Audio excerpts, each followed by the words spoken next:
Hello guys, welcome to cine critic. Cinema ఓ ఆకాశం, cinema ఒక అవకాశం, సినిమా ఓ ఆనందం, సినిమా ఒక అద్భుతం, సినిమా ఒక అలుపు, సినిమా ఒక గెలుపు, సినిమా ఓ మలుపు, సినిమా ఓ వెజల్, సినిమా ఓ ఫజల్, సినిమా ఒక విజిల్. అటువంటి సినిమాల నుండి బిగ్గెస్ట్ సీక్వెల్స్ రాబోతున్నాయండి. వాటిలో నుండి టాప్ 10 మనం డిస్కస్ చేద్దాం. Let's get into the video. మన top 10 Maa Oori Polimera 3, starring by Satyam Rajesh గారు, కామాక్షి భాస్కర్ల గారు, written and directed by Anil Vishwanath గారు. కథలోకి వస్తే, జంగయ్య తన అన్న కొమరయ్యే కవితను చేతబడి చేసి చంపాడని నిజం తెలుసుకున్నట్లు పొలిమేర పార్ట్ 1లో చూపించారండి. అలాగే చనిపోయిందనుకున్న కవిత ఆమె చితిలో పడి కాలిపోయాడనుకున్న కొమరి బతికే ఉన్నట్లు, వాళ్ళు కేరళలో కలిసి జీవిస్తున్నట్లు క్లైమాక్స్ లో చూపించి పార్ట్ 2 పై ఇంట్రెస్ట్ పెంచేశారండి. ఈ పొలిమేర పార్ట్ 2 కథ అక్కడి నుంచే మొదలవుతుందండి. జాస్తిపల్లి పోలీస్ స్టేషన్ కు కొత్తగా వచ్చిన ఎస్ఐ రవీంద్ర నాయక్ కొమరి కేసును తిరిగి ఓపెన్ చేస్తాడు. తన అన్నను చేతబడి నెపంతో హత్య చేశారని కేసు వేసిన జంగయ్య ఆఖరి నిమిషంలో కేసు ఎందుకు వాపస్ తీసుకున్నాడు, ఆ తర్వాత నుంచి తనెందుకు కనిపించకుండా పోయాడు అన్నది ఇన్వెస్టిగేట్ చేయడం మొదలు పెడతాడు. ఈ క్రమంలో అతనికి జాస్తిపల్లి ఊరి పొలిమేరలో ఉన్న ఏకపాదమూర్తి గుడికి, కేరళలో ఉన్న అనంత పద్మనాభ స్వామి గుడికి కొమరి చేసే క్షుద్ర పూజలకు ఓ లింక్ ఉందని కనిపెడతాడు. అలాగే కొమరి తన స్నేహితుడు బలిజ భార్యను కేరళకు తీసుకెళ్లినట్టు గుర్తిస్తాడు. మరి కొమరితో వెళ్ళిన కవిత ఏమైంది? అతని వెంట బలిజ భార్య వెళ్ళడానికి కారణం ఏమిటి? అసలు కొమరి చేసే క్షుద్ర పూజలకు జాస్తిపల్లి పొలిమేరలో ఉన్న గుడికి, అనంత పద్మనాభ స్వామి ఆలయానికి ఉన్న సంబంధం ఏమిటి? కొమరి చేతబడులు చేసి మనుషుల్ని చంపుతున్నాడని తెలుసుకున్న అతని భార్య లక్ష్మి ఏం చేసింది? తనన్నను వెతికి పట్టుకునేందుకు వెళ్ళిన జంగయ్య ఏమయ్యాడు అనేది మనం ఆల్రెడీ చూసామండి. బట్ పార్ట్ 2 ఎండింగ్లో కొమరి ఎలాంటి వాడో తెలిసిన లక్ష్మి ఎందుకు బలిజ భార్యకు డబ్బులు పంపిస్తుంది? అలానే ఎండింగ్లో కొమరి లక్ష్మి చనిపోయినట్టు చూపిస్తారు. అసలు నిజంగానే కొమరి చనిపోతాడా? కొమరిని చంపింది ఎవరు? కొమరి కళ నెరవేరిందా లేదా అన్నది పార్ట్ 3లో చూడబోతున్నామండి. Much excited for part 3. మన top 9 Kantara 2, starring by Rishab Shetty garu, Saptami Gowda garu, written and directed by Rishab Shetty garu. ఈ కథ 1847లో ప్రారంభం అవుతుందండి. వేల కోట్ల సంపద, మంచి కుటుంబం ఉన్న ఓ రాజుకు ప్రశాంతత మాత్రం ఉండదు. కావలసినవన్నీ ముందున్నా ఏదో లోటు ఉందని ఎప్పుడూ మదన పడుతూనే ఉంటాడు. ఓ స్వామీజీ ఇచ్చిన సూచన మేరకు ప్రశాంతత కోసం ఒంటరిగా తన రాజ్యం అంతా తిరుగుతూ ఉంటాడు. ఏ ప్రదేశానికి వెళ్ళినా ఆయన మనసుకు ప్రశాంతత మాత్రం లభించదు. చివరిలో ఓ అడవిలోకి వెళ్తుండగా అక్కడ ఓ దేవుడి శిల ముందు ఆగిపోతాడు. అది చూడగానే మనసు తేలికైపోతుంది. ఏదో తెలియని ఆనందం కలుగుతుంది. దీంతో ఆ దేవుడి శిల తనకు కావాలని అక్కడి ప్రజలను కోరుకుంటాడు. దానికి బదులుగా ఏం కావాలన్నా ఇస్తానంటాడు. అయితే అక్కడ కోలమాడే వ్యక్తి ఆ శిలకు బదులుగా ఆ అడవినంతా అక్కడి ప్రజలకు ఇవ్వాలని చెబుతాడు. దీంతో ఆ రాజు ఆ అడవి భూమిని అక్కడి ప్రజలకు దానం చేసి దేవుడి శిలను తీసుకెళ్తాడు. కట్ చేస్తే 1990లో ఆ అటవీ భూమి రిజర్వ్ ఫారెస్ట్ లో భాగమని, దానిని ప్రజలు ఆక్రమించుకున్నారని సర్వే చేయిస్తుంటాడు ఫారెస్ట్ ఆఫీసర్ మురళి. అదే సమయంలో ఆ ఊరి శివకి మురళికి మధ్య గొడవలు జరుగుతూ ఉంటాయి. తమకు అండగా రాజవంశీకులు దేవేంద్ర దొర ఉంటాడని శివతో పాటు ఆ ఊరంతా నమ్ముతుంది. మరి దేవేంద్ర దొర ఏం చేశాడు? ఆ ఊరిలో కోలమాడే దేవనర్తకుడు గురువును హత్య చేసింది ఎవరు? శివ కళలో కనిపించే ఆ రూపం ఎవరిది? అటవీ భూమిని, దానిని నమ్ముకుని బతుకుతున్న ప్రజలను కాపాడడం కోసం దేవుడు ఏం చేశాడు అనేది మనం ఆల్రెడీ చూసామండి. మామూలుగా మనం సీక్వెల్స్ గురించి విన్నాం. బట్ కాంతారా 2లో మనం ప్రీక్వెల్ చూడబోతున్నాం. 1847కి ముందు ఏం జరిగింది అని చూడబోతున్నామండి. Waiting for Kantara 2. మన top 8 Goodachari part 2, starring by Adivi Sesh గారు, శోభిత గారు, డైరెక్టెడ్ బై శశికిరణ్ గారు. స్టోరీలోకి వస్తే, గోపి రా ఆఫీసర్ రఘువీర్ కొడుకు. గోపి చిన్నతనంలోనే సిక్కింలో జరిగిన ఓ ఆపరేషన్లో రఘువీర్ చనిపోతాడు. దీంతో రఘువీర్ ఫ్రెండ్ అయిన సత్య గోపికి ప్రాణహాని ఉందని అతడి ఐడెంటిటీ మార్చి అర్జున్ కుమార్ పేరుతో పెంచి పెద్ద చేస్తాడు. అర్జున్ ఎన్ని ఉద్యోగాలు వచ్చినా రిజెక్ట్ చేస్తూ దేశ రక్షణలో తన తండ్రిలా భాగం కావాలనుకుంటాడు. సిబిఐ, ఐబి, రా ఇలా అన్ని బ్యూరోలకు 174 అప్లికేషన్స్ పెట్టుకున్నా ఒక్కదానికి రెస్పాన్స్ రాదు. ఫైనల్ గా 175వసారి తాను మాజీ రా అధికారి రఘువీర్ కొడుకునని మెన్షన్ చేసి అప్లై చేస్తాడు. ఈసారి అర్జున్ కు కాల్ వస్తుంది. త్రినేత్ర అనే స్పెషల్ టీం కోసం అర్జున్ ను సెలెక్ట్ చేస్తారు. అర్జున్ తో పాటు మరో 5గురు అదే టీమ్ లో ట్రైన్ అవుతారు. వారిలో బెస్ట్ అనిపించుకుంటాడు అర్జున్. కానీ అర్జున్ అపాయింట్ అయిన రోజే త్రినేత్ర ఫౌండర్ అయిన ఆచారి మీద అటాక్ అవుతుంది. అటాక్ లో ఆచారితో పాటు కొంతమంది ఆఫీసర్స్ కూడా చనిపోతారు. అటాక్ చేసిన వ్యక్తి అర్జున్ బైక్ మీద రావడం, ఆచార్ని చంపిన తుపాకీ మీద అర్జున్ ఫింగర్ ప్రింట్స్ ఉండటంతో ప్రభుత్వం అర్జునే తీవ్రవాదులకు హెల్ప్ చేశాడని భావిస్తుంది. ఈ విషయం తెలుసుకున్న అర్జున్ తను ఏ తప్పు చేయలేదని నిరూపించుకునేందుకు అక్కడి నుంచి తప్పించుకుని పారిపోతాడు. అసలు ఆచార్య మీద అటాక్ చేసింది ఎవరు? వాళ్ళు అర్జున్ చేసినట్టుగా ఎందుకు క్రియేట్ చేశారు? అర్జున్ ఈ మిస్టరీని ఎలా అన్ఫోల్డ్ చేశాడో మనం ఆల్రెడీ చూసామండి. ఇంకా క్లైమాక్స్ లో అర్జున్ కి ఇంకో మిషన్ వస్తుంది. ఆ మిషన్ ఏంటి? పార్ట్ 2లో ఏజెంట్ గోపి ఏం అడ్వెంచర్స్ చేయబోతున్నాడో చూడాలంటే మనం వెయిట్ చేయాల్సిందే అండి. Waiting for Goodachari 2. మన top 7 Pushpa part 2 starring by Allu Arjun garu, Rashmika Mandanna garu, written and directed by Sukumar garu. కథ విషయానికి వస్తే పుష్ప ఓ ఎర్రచందనం కూలి, ఎవరికి భయపడిన మెంటాలిటీ అయిన వాళ్ళు తన ఇంటి పేరు కూడా లాక్కోవడంతో కసితో పెరుగుతాడు. కూలీ చేసే చోట కేశవ అనే స్నేహితుడు కలిశాక పుష్ప జర్నీ మారిపోతుంది. ఒక సాధారణ కూలీ నుంచి ఎర్రచందనం స్మగ్లర్ అయిన పుష్ప ఆ తర్వాత కొండారెడ్డి అతని సోదరులకి స్మగ్లింగ్ లో కొత్త టెక్నిక్స్ చెప్పే స్థాయికి ఎదుగుతాడు. ఆ తర్వాత ఎర్రచందనం సిండికేట్ లో మెంబర్ అవుతాడు. ఆ తర్వాత సిండికేట్ నే రూల్ చేసే స్థాయికి ఎదుగుతాడు. అప్పటి వరకు ఆ స్థాయిలో ఉన్న మంగళం సీనుకి పుష్ప ఒక హెడేక్ అవుతాడు. డేంజర్ అయిన మంగళం సీను, కొండారెడ్డి బ్రదర్స్ తో శత్రుత్వం పెంచుకున్న పుష్పకి ఎలాంటి సిచ్యువేషన్స్ ఎదురయ్యాయి? శ్రీవల్లిని ప్రేమించిన పుష్ప ఆమెని పెళ్లి చేసుకున్నాడా లేదా? కొత్తగా వచ్చిన ఎస్పీ బన్వర్ సింగ్ షికావత్ తో పుష్పకి ఎలాంటి సవాళ్లు ఎదురయ్యాయి అన్నది మనం ఆల్రెడీ చూసామండి. బట్ క్లైమాక్స్ లో పుష్పకి షికావత్ కి మధ్య కాన్ఫ్లిక్ట్ చాలా గట్టిగా పెట్టారండి. పుష్ప షికావత్ ని బట్టలోడదీసి మరి అవమానపరుస్తాడు. అలానే పుష్ప ఇచ్చిన మనీని షికావత్ కాల్ చేస్తాడు. సో పార్ట్ 2లో 2 ఈగోయిస్టిక్ క్యారెక్టర్స్ మధ్య జరిగే సిచ్యువేషన్స్ తో మూవీ ఉండబోతుందని అనిపిస్తుంది. Waiting for Pushpa 2. మన top 6 Bimbisara part 2 starring by Kalyan Ram garu, Samyuktha Menon garu, written and directed by Vashishta garu. కథ విషయానికి వస్తే బింబిసారుడు త్రిగత్తల రాజ్యానికి రాజు.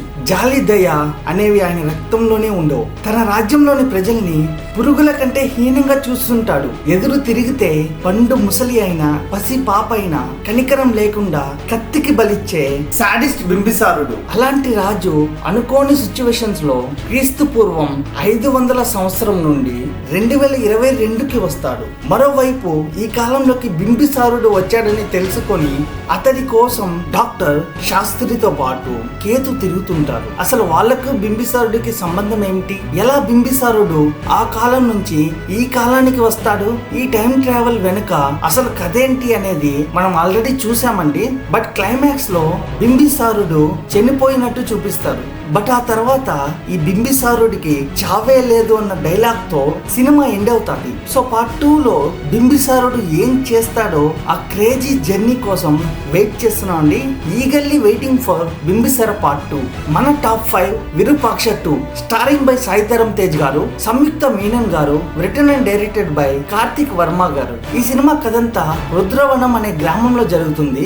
1979లో క్షుద్ర పూజలు చేస్తూ చిన్నపిల్లల ప్రాణాలు తీస్తున్నారనే నెపంతో ఓ జంటను కొట్టి చంపుతారు గ్రామస్తులు. అది జరిగిన పుష్కర కాలం తర్వాత సూర్య తన తల్లితో కలిసి ఆ గ్రామానికి వస్తాడు. ఆ గ్రామంలో జాతర జరుగుతుండటంతో 15 రోజులు అక్కడే ఉండాల్సి వస్తుంది. ఆ సమయంలో ఆ ఊరి సర్పంచ్ హరిశ్చంద్ర గారి కూతురైన నందినితో ప్రేమలో పడతాడు. ఆమెను ఒప్పించడం కోసం చాలా ప్రయత్నాలు చేస్తుంటాడు. అదే సమయంలో రుద్రవనం గ్రామంలో వరుసగా మరణాలు సంభవిస్తాయి. అందులో సూర్య పెదనాన్న కూతురు పార్వతి కూడా ఉంటుంది. అనుమానాస్పదంగా మరణాల సంఖ్య పెరుగుతుండటంతో ఊరి ప్రజలంతా భయంతో వణికిపోతారు. చేతబడి కారణంగానే మరణాలు సంభవిస్తున్నాయని పూజారి ఊరినంతా అష్ట దిగ్బంధనం చేయిస్తారు. అసలు ఆ ఊరిని పట్టి పీడిస్తున్న ఆ దుష్ట శక్తి ఏంటి, చావుల వెనుక ఉన్న రహస్యం ఏంటి, ప్రేమించిన అమ్మాయి నందినిని రక్షించుకోవడం కోసం సూర్య ఏం చేశాడు,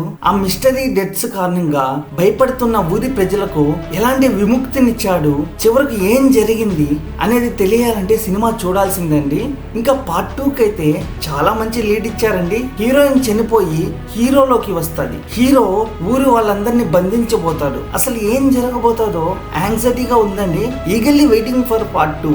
మన top 4 Salaar part 2 starring by Prabhas garu, Shruti Haasan garu, written and directed by Prashanth Neel garu. Cancer అనే సామ్రాజ్యానికి కర్త రాజమన్నారు. ఆ సామ్రాజ్యంలో ఒక్కొక్క ప్రాంతానికి ఒక్కొక్కరు దొరగా పరిపాలిస్తుంటారు. కర్త కుర్చీ కోసం కుతంత్రాలు మొదలవుతాయి. నేనుండగా నా కొడుకు వరదరాజమన్నార్ని దొరగా చూడాలనేది తన కోరికగా చెబుతాడు కర్త రాజమన్నారు. కొన్నాళ్ళు ఆయన తన సామ్రాజ్యాన్ని వదిలి తిరిగొచ్చే లోపు కాన్సర్ కథ మొత్తం మారిపోతుంది. కుర్చీ కుతంత్రాలు పతాక స్థాయికి చేరుకొని వరదరాజమన్నాన్ని అంతం చేయడం వరకు వెళ్తుంది. అందుకోసం మిగతా దొరలంతా తమ సొంత సైన్యాన్ని సిద్ధం చేసుకుంటారు. వరద తన సైన్యంగా చిన్ననాటి స్నేహితుడు దేవాని పిలుస్తాడు. ఆ ఒక్కడు అంతమంది సైన్యాన్ని ఎలా ఎదిరించాడు, తన ప్రాణ స్నేహితుడు వరద కోసం దేవ ఏం చేశాడు, అతనికి సలార్ అనే పేరు ఎలా వచ్చింది,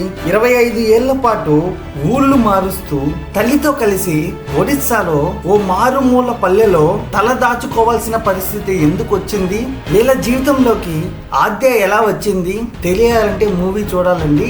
ఇప్పుడు రిలీజ్ అయిన సలార్ పార్ట్ 1లో చాలా క్వశ్చన్ మార్క్స్ వదిలేశారు. శౌర్యాంగ పర్వం అంటే ఏంటి, బెస్ట్ ఫ్రెండ్స్ అయిన దేవ వరద ఎందుకు బద్ద శత్రువులుగా మారారు, కాన్సార్ సామ్రాజ్యానికి ఎవరు కింగ్ అవుతారు, ఆద్యాని ప్రభాస్ ఎందుకు రక్షిస్తాడు, ప్రభాస్ తల్లి అతన్ని ఎందుకు కంట్రోల్ చేస్తూ ఉంటది, ఇలాంటి చాలా కీ పాయింట్స్ అన్నింటికి సమాధానాలన్నీ పార్ట్ 2లో చూడబోతున్నామండి. So waiting for Salaar 2. మన top 3 Jai Hanuman starring by Teja Sarja garu, written and directed by Prashanth Varma garu. 2024లో వచ్చిన హనుమాన్ కి సీక్వెలే ఈ జై హనుమాన్. కథలోకి వస్తే మైకేల్ చిన్నతనం నుంచి సూపర్ హీరో అవుదామని కలలు కంటూ ఉంటాడు. అందుకోసం అడ్డుపడ్డ తల్లిదండ్రులను కూడా చంపేస్తాడు. మరోవైపు హనుమంతు తన అంజనాద్రి ఊరిలో చిల్లర దొంగతనాలు చేసుకుంటూ కాలం గడుపుతుంటాడు. అంజమ్మ తన తమ్ముడు హనుమంతుతో కలిసి ఉంటుంది. మీనాక్షి అంటే చిన్నప్పటి నుండి హనుమంతుకు ప్రాణం, కానీ ఎప్పుడు మనసు విప్పి చెప్పడు. ఇక అంజనాద్రి పాలేగాలు గజపతి అదుపులో ఉంటుంది. అక్కడ ఎదురు తిరిగిన వాడిని మల్ల యుద్ధంలో ప్రాణాలు తీస్తుంటాడు గజపతి. గజపతిని మీనాక్షి ఎదురిస్తుంది. ఆపదలో ఉన్న మీనాక్షిని కాపాడే ప్రయత్నంలో హనుమంతు నదిలో పడిపోతాడు. అక్కడే హనుమంతుకు రుధిరమణి దొరుకుతుంది. అప్పటి నుంచే హనుమంతుకు సూపర్ పవర్స్ వస్తాయి. ఆ తర్వాత హనుమంతు ఏం చేశాడు, పాలెగాల నుంచి ఊరిని కాపాడా, ఈ అంజనాద్రి మీద మైకేల్ కన్ను ఎలా పడింది, హనుమంతు దగ్గరున్న సూపర్ పవర్ ను మైకేల్ దక్కించుకోవడానికి ఏం చేశాడు, అసలు ఈ కథలో సముద్రకని పాత్ర ఏంటి, చివరకు ఆ రుద్రమణి ఏమవుతుంది అనే ప్రశ్నలకు సమాధానమే హనుమాన్ మూవీ అండి. ఇంకా క్లైమాక్స్ లో పార్ట్ 2కి ఇచ్చిన లీడ్ అయితే నెక్స్ట్ లెవెల్ అంతే. రుద్రమణి పగిలి అందులోని రక్తపు చుక్క హనుమంతు కంటిలో పడుతుంది. ఆ తర్వాత హనుమంతు గాల్లో ఎగరగలుగుతాడు. అలానే మన గాడ్ అయిన హనుమాన్ రాముడికి ఒక ప్రామిస్ చేస్తాడు. అసలు ఆ ప్రామిస్ ఏంటి, హనుమంతు హనుమాన్ అయిపోయాడా, ఇవన్నీ తెలియాలంటే మనం జై హనుమాన్ కోసం వెయిట్ చేయాల్సిందే. ఈ సినిమాకి already pre production work start చేశారండి. Waiting for Jai Hanuman. మన top 2 Karthikeya part 3 starring by Nikhil Siddharth garu, written and directed by Chandu Mondeti garu. ప్రశ్నలకు సమాధానం వెతికే డాక్టర్ కార్తికేయ ప్రతి సమస్యకు సమాధానం ఉంటుందని, తన దగ్గరకు రానంత వరకే ఏదైనా సమస్యని వస్తే మాత్రం దానికి సమాధానం దొరకాల్సిందే అని అంటాడు. అందుకోసం ఏమైనా చేసే మెంటాలిటీ కార్తికేయది. మొక్కు తీర్చడం కోసం అమ్మతో కలిసి ద్వారకాకి వెళ్తాడు. అనుకోకుండా అక్కడ ఒక ఆర్కియాలజిస్ట్ చనిపోతాడు. దాని వెనుక ఉన్న కారణాలని వెతుకుతూ కార్తికేయ చేసే అడ్వెంచర్ జర్నీయే అసలు కథ. అసలు ముగ్ధ ఎవరు, కార్తికేయకి శ్రీకృష్ణుడికి సంబంధం ఏమిటి, కృష్ణ కంకణం కోసం కార్తికేయ ఏం చేశాడో మనం ఆల్రెడీ చూసామండి. బట్ క్లైమాక్స్ లో పార్ట్ 3కి ఇచ్చిన లీడ్ అయితే చాలా ఇంపాక్ట్ ఉందండి. ద్వారకా నగరాన్ని, భారతదేశ నాగరికతని ప్రపంచ దేశాలకు చూపించాలి అనేది కార్తికేయ ఇంటెన్షన్. సముద్రం ముందర ద్వారకా డోర్ కీతో కార్తికేయ నిల్చొని ఉండడంతో పార్ట్ 2 ఎండ్ అవుతుందండి.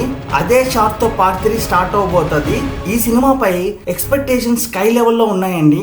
మన దేశ చరిత్ర గురించి, మన మూలాల గురించి ఎలా చూపిస్తారో అని చాలా ఎగ్జైట్మెంట్ ఉందండి. Waiting for the sequel. మన టాప్ 1 భారతీయుడు part 2 starring by Kamal Haasan గారు, ప్రియా భవానీ గారు, రకుల్ ప్రీత్ సింగ్ గారు, కాజల్ అగర్వాల్ గారు, return and directed by Shankar గారు, మ్యూజిక్ బై అనిరుద్ గారు. 1996 లో వచ్చిన భారతీయుడు సినిమాకి ఈ సినిమా సీక్వెల్ అండి.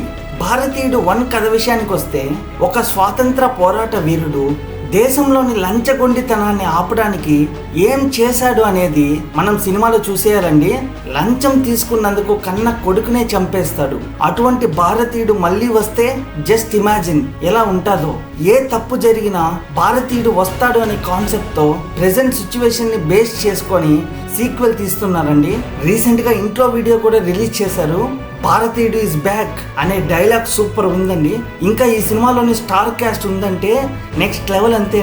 ఎస్జే సూర్య గారు, సిద్ధార్థ్ గారు, ఐశ్వర్య రాజేష్ గారు, సముద్రఖని గారు, బాబీ సింహ గారు, జయప్రకాష్ గారు. ఇంకా కామెడీ కాస్టింగ్ కి వస్తే వెన్నెల కిషోర్ గారు, బ్రహ్మానందం గారు, యోగి బాబు గారు, మనోబాల గారు, వివేక్ గారు, దీపా శంకర్ గారు, సతీష్ గారు, వినోద్ సాగర్ గారు, ఇలా ఆల్మోస్ట్ టాలెంట్ ఉన్న ప్రతి ఒక్కరిని ఈ ఫిల్మ్ లో ఆన్ బోర్డ్ చేశారండి. ఈ సినిమా పైన ఉండే ఎక్స్పెక్టేషన్స్ మామూలుగా లేవండి. Literally waiting for hour very own భారతీయుడు. సో గెట్ రెడీ గైస్, దేశభక్తిని మీ నరాల్లోకి ఎక్కించుకోవడానికి.